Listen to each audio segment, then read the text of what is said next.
Ajudan Presiden ke-7 Jokowi, Kompol Syarif Muhammad Fitriansyah mengakui jika dirinya memenuhi panggilan penyidik Polda Metro Jaya pada Rabu kemarin dalam kapasitasnya sebagai saksi atas kasus dugaan pencemaran nama baik yang dilaporkan Jokowi. Keterangan seperti apa yang dibutuhkan polisi dari seorang ajudan dalam perkara ijazah Jokowi? Kita bahas bersama kuasa hukum Jokowi, Yakub Hasibuan, dan Direktur Eksekutif Lingkar Madani, Ray Rangkuti. Selamat sore semuanya. Sore. Oke, Bang Yakub, kan Anda ikut mendampingi pada hari kemarin. Sebenarnya keterangan seperti apa yang diketahui oleh seorang ajudan presiden dalam kaitannya kasus ijazah palsu Jokowi yang dilaporkan juga oleh Pak Jokowi? Iya betul Mbak, jadi kemarin itu kami mendampingi Mas Syarif untuk menghadiri undangan dari Polda Metro Jaya untuk memberikan klarifikasi dan keterangan-keterangan sehubungan dengan laporan Pak Jokowi di Polda Metro Jaya.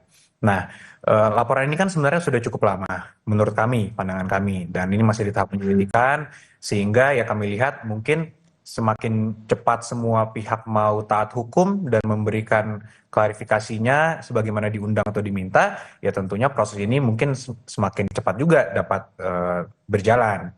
Sehingga tentunya Mas Syarif juga sebagai warga negara yang baik dan taat hukum juga ada undangan tentu dihadiri.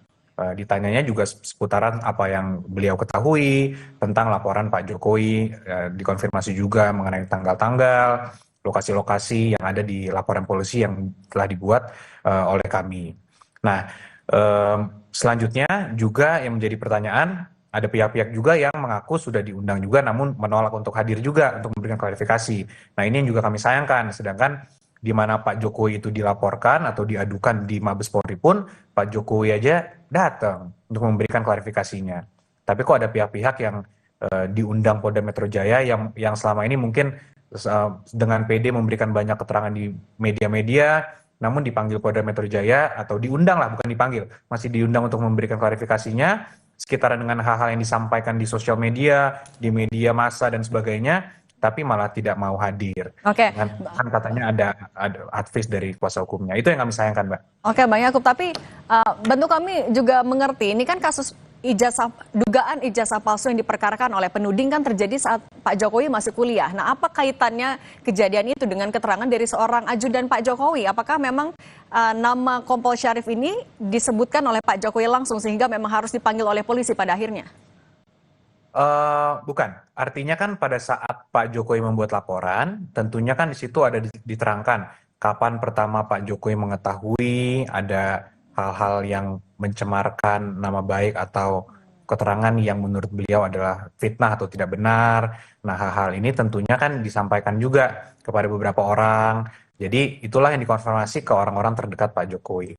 Nah, mengenai detailnya apa sih sebenarnya yang mau dicari dari seorang Mas Syarif gitu kan untuk dalam proses penyelidikan ini atau nanti dalam penyidikan, yaitu mungkin nanti dari Polda Metro Jaya yang dapat menerangkan untuk membangun konstruksinya seperti apa. Namun kembali lagi, panggilan ini sifatnya kan undangan ini sifatnya sebenarnya juga Mas Syarif tidak wajib datang, cuman Mas Syarif kan sebagai warga negara yang baik ya tentunya hadir, sehingga kami mendukung Polda Metro Jaya untuk terus melakukan segala upaya agar proses ini dapat berjalan dengan baik, sehingga juga proses penyelidikannya juga transparan dan cepat juga, karena yang di Mabes Polri kan juga cukup cepat dan intens. Kami harap di Polda Metro Jaya juga sama. Gitu. Oke, kalau dari Bung Rey, Mas Kompol Syarif ini kan masih seorang polisi aktif. Nah, bagaimana Anda membacanya ketika seorang polisi aktif yang merupakan ajudan dari Pak Jokowi kemudian menjadi tokoh ataupun orang yang dipanggil untuk membantu klarifikasi juga dalam kasus yang sedang berjalan? Kalau itu sih tidak ada masalah ya. Siapapun warga negara kalau mau dipanggil untuk dimintai keterangan terkait dengan hal tertentu, ya itu mau ya polisi aktif atau purnawirawan, tentara aktif, bahkan menteri macam-macam ya boleh datang boleh tidak. Tadi dijelaskan tuh. Masalahnya menurut saya persis bukan di situ. Masalahnya persis seperti yang Anda tanyakan tadi tuh. Kira-kira apa urgensinya ya ajudan ini dipanggil oleh kepolisian gitu. Nah, saya juga agak bertanya soal itu tuh. Apa korelasi peristiwa ini dengan ajudan gitu. Ajudan itu kan sifatnya bukan sekretaris loh. Ajudan itu juga bukan staf ahli gitu ya. Ajudan itu hanya pendamping fisik sebetulnya terhadap mantan presiden Jokowi. Nah, dalam konteks itulah jadi pertanyaan, lah ini ajudan korelasinya dengan peristiwa ini kira-kira apa gitu. Nah itu adalah pertanyaannya. Tapi itu tadi karena memang penyidik merasa penting untuk mengundangnya, ya monggo-monggo aja, silakan saja. Meskipun di kita yang merasa bahwa apa urgensinya, apa korelasinya antara ajudan mantan presiden dengan peristiwa yang merasa diadukan oleh beliau terkait dengan pencemaran nama baik itu. Di situ sebetulnya persoalannya gitu. Nah itu, Bang Yakub bagaimana menanggapinya?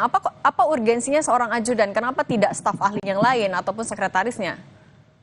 Ya, mungkin kembali lagi, mungkin mengenai hal ini kan yang paling tepat untuk menjawab adalah nanti para penyelidik di Polda Metro Jaya, Mbak.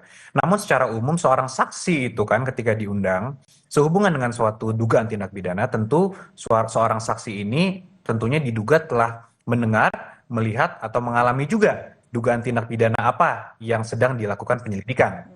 Jadi kalau kami melihat ya tentunya mungkin Mas Syarif sebagai orang yang paling dekat dengan Pak Jokowi, sebagai ajudannya tentu mungkin sebagai seorang saksi melihat, mendengar, dan mengalami juga apa yang Pak Jokowi laporkan sebagai dugaan tindak pidananya. Ya mungkin sekitar itu, Mbak. Oke, Ya, kita paham lah. Kalau misalnya peristiwanya itu misalnya contoh loh ya. silakan. Bung Roy Suryo di depan Pak Jokowi kira-kira gitu ya. Lalu nuduh lala misal ini ya. Nah di samping Pak Jokowi itu ada ajudan. Kita mengerti ajudan itu sebagai saksi. Ya peristiwa itu terjadi. Ini kan cuman sebuah pernyataan di ruang mana begitu ya. Yang Pak Jokowi dengan ajudan itu juga udah sama-sama tahu. Bahkan mungkin Pak Jokowi jauh lebih tahu peristiwa itu dibandingkan dengan ajudannya sendiri gitu.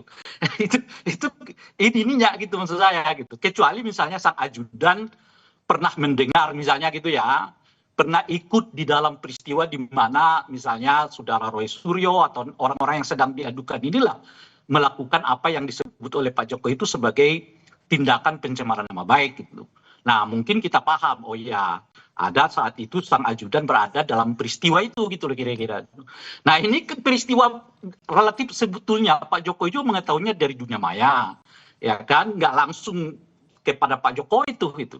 Nah dalam konteks itulah yang kita juga bertanya, ini korelasinya apa kok sampai ajudan juga diperiksa. Tapi it's okay, kita setuju itu haknya penyidik lah, semua mau dipanggil ya siapapun oleh mereka. Ya terserah mereka sendiri kalau mereka memang menganggap ya apa namanya itu ya kesaksian seseorang itu jadi penting dalam kerangka menyusun konstruksi hukum ini gitu. Tapi Bung Rey, kalau Anda melihatnya adakah kaitannya pemanggilan Mas Syarif ini dengan gelar perkara khusus juga yang saat ini sedang disoroti? Maksudnya perkara khusus yang mana? Gelar perkara khusus untuk yang membuka kembali laporan soal dugaan ijazah palsu Jokowi di Barreskrim Polri kan itu juga diadukan oleh tim TPUA. Iya itu bisa saja, tapi ini kan dua kasus hukum yang berbeda ya. Kalau kita dengar tadi itu kan ini terkait dengan dugaan pencemaran nama baik. Jadi nggak bisa dikaitkan itu dengan peristiwa yang lain. Itu mestinya begitu gitu. Nah yang kita tahu sudah sang ajudan ini diundang oleh apa namanya itu ya pihak kepolisian dalam hal ini penyidik ya dalam rangka memberi kesaksian ya terkait dengan adanya dugaan pencemaran nama baik yang dialamatkan kepada Pak Jokowi gitu. Bung Rey, kalau gitu kita juga melihat sosok Kompol Syarif ini sebagai orang paling dekat dari Pak Jokowi sendiri. Dengan sudah semakin dekatnya circle yang diperiksa oleh penyidik ke circle terdekat Pak Jokowi, apakah ini menjadi modal independensi yang mau ditunjukkan juga oleh Polda? Itulah sejak dari awal kan saya sudah mengatakan juga, saya kira melalui forum ini, titik tekannya itu sebetulnya pada soal keaslian ya, ijazahnya Pak Jokowi. Dan yang bisa menetapkan apakah ijazah itu asli atau tidak, mestinya adalah pengadilan. Nggak bisa juga secara sepihak polisi mengatakan ini asli, dan berdasarkan pengakuan polisi yang asli lalu menindaklanjuti laporan terkait dengan dugaan pencemaran nama baik. Sebab pada ujungnya nanti tetap aja keaslian dari ijazah itu diperiksa di pengadilan. Bagaimana memutuskan satu tindak pidana terjadi dalam hal ini pencemaran nama baik, sementara objeknya sendiri nggak ketahuan apakah itu memang asli atau tidak, kecuali berasal dari pengakuan polisi yang tidak ditetapkan secara sah oleh hukum. Gitu kira-kira itu. Nah di situ sebetulnya gitu. Nah saya juga bertanya-tanya, sekarang polisi ini melakukan penyidikan, pemanggilan macam-macam terhadap mereka yang dilaporkan itu berdasarkan pengakuan polisi sendiri yang menyebut bahwa ijazah itu asli. Gitu. Apakah itu tepat dalam proses hukum? Ya Bung Yakub lah yang mungkin bisa menjawabnya. Gimana Bung Yakub menanggapinya juga? Iya, jadi kan kalau kita flashback sedikit ke beberapa waktu lalu dari Mabes Polri sudah menghentikan proses penyelidikannya di Mabes Polri karena tidak ditemukan unsur pidana di situ, Mbak Cindy dan Bung Rey juga. Nah, mengenai keaslian suatu dokumen itu jelas bahwa ketika dokumen dianggap palsu, barulah harusnya pengadilan yang menentukan ada terbukti atau tidak kepalsuan dokumen tersebut. Ya, betul. Betul, itu kepalsuan. Artinya, sebenarnya asas hukumnya adalah semua dokumen itu harus dianggap asli sampai dibuktikan sebaliknya. Karena contoh BPN, Mbak, ketika dikeluarkan BPN kan, ini mau kita pakai sebagai agunan misalnya di bank, ini harus dianggap asli sampai ada putusan pengadilan yang mengatakan ini palsu. Nah, kemarin itu sudah dihentikan penyelidikan oleh Mabes Polri karena memang tidak ada sama sekali bukti-bukti yang mengatakan atau yang mengarah bahwa ijazah Pak Jokowi itu adalah palsu. Sehingga jelas bahwa keasliannya kan sebenarnya sekarang sudah jelas nih, sudah clear. Kalau ternyata dari sana masih menganggap, harus putusan pengadilan yang mengatakan itu asli. Nah itu kan sebenarnya logikanya. Ya, saya paham logika Anda, Bung Yakub. Saya paham. Iya, Anda, makanya sebetulnya Anda mau mengatakan polisi itu juga nggak perlu membuktikan soal asli atau tidak. Kenapa? Yang penting sudah ada pengakuan dari UGM misalnya bahwa ijazah itu asli, itulah yang dipegang. Lalu beliau melakukan penyelidikan gitu. Nah pertanyaannya ngapain juga polisi repot-repot menyelidiki keaslian ijazah itu dan mengakui bahwa ijazah itu asli. Gitu. Betul. Kalau asas hukumnya seperti atau logika hukumnya seperti yang Anda bangun tadi, kan Anda menyebut kalau BPN mengeluarkan surat tanah itu dinyatakan asli sebelum bisa dibuktikan bahwa itu palsu. Gitu kayak ya. Kalau UGM menyatakan ijazahnya Pak Jokowi itu asli, ya dia asli sebelum dibuktikan dia menjadi palsu. Kalau begitu ngapain polisi repot-repot? Karena ada laporan dari mereka, Bang Rey. Nah, tapi kalau dari Bung Rey artinya apa yang Anda tangkap dari proses ini sebenarnya, Bung Rey? Kalau ada laporan terkait dengan keaslian ijazah itu, kan bukan polisi yang harus membuktikan itu. Nah, mereka lapornya kebetulan ke Mabes Polri, Bang Rey. Nah, iya, kan Mabes Polri dengan tentu saja Mabes Polri bisa mengatakan ini bukan wilayah saya. Untuk memastikan bahwa ijazah ini adalah palsu. Palsu loh ya.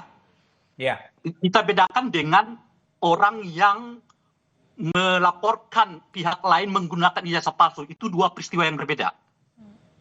Ya kan? Kalau ijazahnya palsu itu ijazahnya yang dipersoalkan. Tapi kalau ada orang mengadukan orang lain dugaan menggunakan ijazah palsu, berarti ada tindakan menggunakan dokumen palsu. Nah, itulah yang berbeda. Itulah yang saya mau katakan itu, Bung, adalah ijazahnya itu. Bukan apakah ijazah ini dipakai atau tidak itu. Nah, yang penting bagi saya itu adalah membuktikan ijazahnya itu sendiri. Apakah palsu atau tidak. Setahu saya, polisi melakukan penyelidikan terhadap keaslian ijazah itu berkenaan dengan dugaan adanya penggunaan dokumen palsu kan. Itu ininya tuh. Jadi yang dilakukan itu praktek penggunaan dokumennya, bukan pada dokumennya sendiri. Nah, ketika itulah diuji oleh kepolisian mengatakan bahwa ijazah ini adalah asli. Nah, apakah pengakuan polisi terkait dengan keaslian ijazah ini pada peristiwa itu dapat dijadikan sebagai dasar oleh polisi untuk kemudian melanjutkan proses penyelidikan pada peristiwa lain. Nah, itu yang ditanya. Oke, ini juga sekarang saya mau tanya ke Bang Yakub. Bang Yakub, ini kan sudah dilaporkan, Pak Jokowi sudah lapor dari 30 April, tapi sampai sekarang belum ada tersangka. Kalau Anda melihat prosesnya, singkat saja, apakah sudah tepat atau di mana kendalanya sebenarnya? Kalau menurut kami tidak ada kendala, Mbak. Menurut kami pihak polisian telah melakukan seluruh rangkaian penyelidikan dan namun tetap kembali lagi seperti yang kami sampaikan di kesempatan sebelumnya, harapan kami dapat dilangsungkan dengan lebih cepat, walaupun ya kembali lagi kami menghormati apapun upaya yang sedang dilakukan. Dan sekarang terbukti bahwa saksi yang sudah diperiksa setahu saya juga sudah cukup banyak. Jadi ya kita hormati, kita tunggu karena dari kembali lagi pihak yang Mabes Polri kemarin perkaranya juga sangat cepat diperiksa oleh para penyelidik di Mabes Polri, sehingga yang laporan Pak Jokowi di Polda ini kami harap juga diperlakukan yang sama lah sehingga cepat juga untuk dilangsungkan penyelidikannya. Gitu, Oke. Mbak. Baik, Bang Yakub Hasibuan, kuasa hukum dari Pak Jokowi, dan Ray Rangkuti, Direktur Eksekutif Lingkar Madani, terima kasih sudah berbagi bersama kami. Sama-sama. Sehat selalu semuanya. Terima kasih. Selamat Bung Jakub. Terima kasih, Bang Rey. Kami akan kembali dengan informasi Direktur